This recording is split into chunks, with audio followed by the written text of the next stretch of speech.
The midfoot strike is a newer concept that has gained popularity in recent years.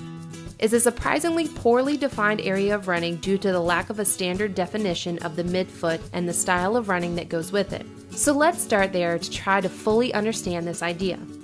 Currently, there are 4 prominent definitions of the midfoot in running. The first is the 33-33-33 divide. This definition was used in running research in the 80s and 90s that artificially split the foot into thirds.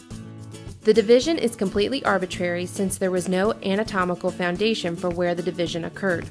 The second definition is a European division known as the middle foot. Here, the midfoot is defined by splitting the metatarsals from the phalanges at the ball of the foot.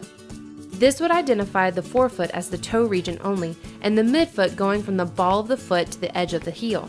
This large area has an undefined purpose.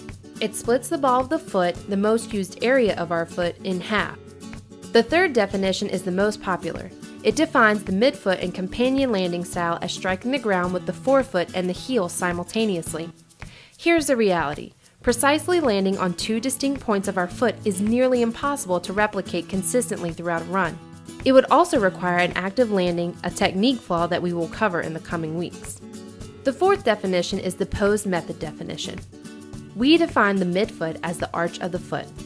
This is the natural division of the foot, giving the forefoot, where we suggest is the optimal landing area, a nice large surface for landing. If you flip over any athletic shoe, you'll see this similar division in the form of a large forefoot area. The fore area of the foot is where we land, the mid region of our foot is our arch, and even with flat feet, a runner simply cannot land there. The obvious issue is that popular interpretations of the midfoot are not based on anatomy, but rather word association. The truth is, most runners today that consider themselves midfoot strikers actually fall under the anatomical definition of landing on their forefoot. Now, understand that simultaneously striking the ground with the forefoot and the heel, as the popular definition suggests, happens less than 5% of the time during a normal run. In practice, this popular definition of midfoot running would actually be categorized as landing somewhere between a fully extended heel strike and the forefoot strike.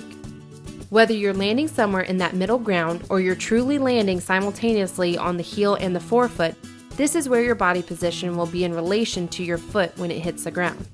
Science has shown that similarly to the heel strike, midfoot striking leads to the same eccentric knee load. The positive thing about the midfoot strike is that the joints aren't locked, but the body being significantly behind the foot puts excess strain on the tendons and ligaments in the knee. Time on support is reduced, but it's still longer than a forefoot landing pattern. Taking a look at the pressure path, there are 2 points of initial contact. This can be a jarring impact that can put stress on the plantar fascia. Once again, the pressure circles the heel and then goes forward as the foot begins to get pulled off the ground. Just like the heel strike, you will still pass through the running pose. It's important to note that since you landed ahead of your body, you will most likely arrive at the running pose past the vertical, leading to a loss of potential falling time. So in summary, chances are most midfoot runners are actually forefoot strikers by definition. But for those that are determined they are running according to the definition of landing flat on the entire foot, it's not as bad to land in more of a midfoot strike pattern as opposed to heel striking, but it's still far from the desired landing pattern.